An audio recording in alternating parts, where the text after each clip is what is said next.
Meanwhile, China is reported to have recruited dozens of former British military pilots to teach the Chinese armed forces how to defeat Western aircrafts in a threat to UK interests.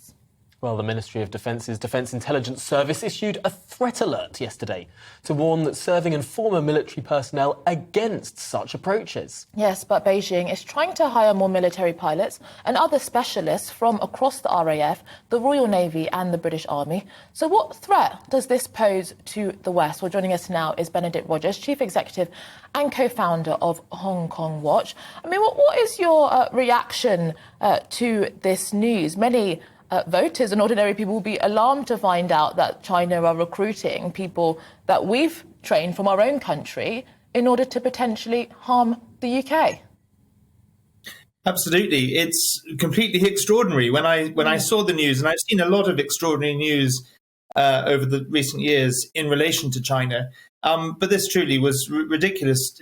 And it comes only a matter of days after the government itself has declared China as a threat, a hostile state.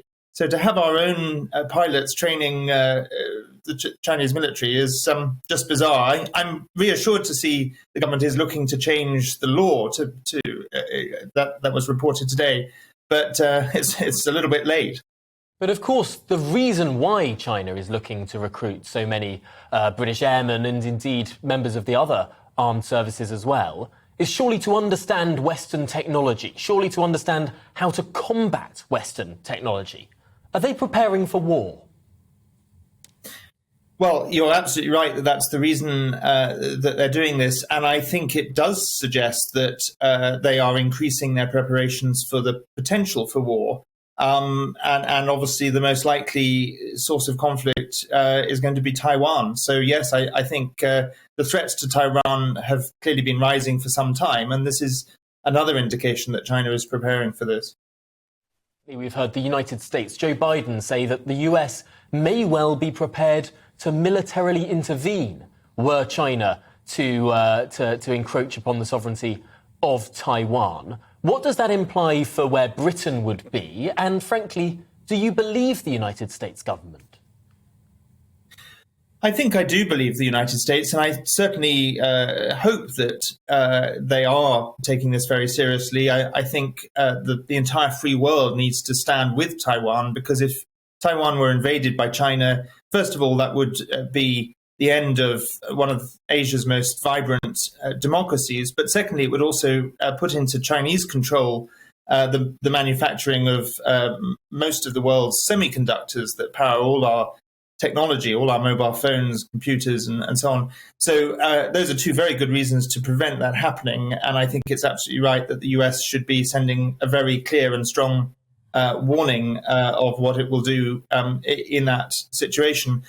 To answer your question about where Britain should stand, clearly as the US's closest ally and as a key member of NATO, we would have to be involved. Whether we're involved militarily is a different question, but we'd have to be involved with economic sanctions, with diplomatic pressure, and with full support for the US. But also, Benedict, I mean, your organisation, Hong Kong Watch, it focuses on human rights and the rule of law. We were just reporting a couple of days ago how a Hong Kong protester was dragged into a Manchester Chinese consulate and beaten up. It's only in the last week or so that China has been designated a threat, and also their behaviour around Hong Kong violated many of the agreements that was made with the UK. So in many senses, it does seem that Britain, at least, has been slow to act, if to act at all, about Chinese human rights abuses. Yes, that's right. I mean, I think Britain's response is starting to change and people are starting to wake up, but it has been extremely slow. And even the British government's response to what happened at the consulate in Manchester on Sunday, whilst I welcome the fact that a Chinese official has been summoned to the Foreign Office, it should have been the Chinese ambassador that was summoned, and the Chinese consul general in Manchester, who all the photographic evidence suggests was actually perpetrating some of the violence, he should be expelled, and he's still there as far as I know. So Britain is changing, but rather too slowly and not strongly enough.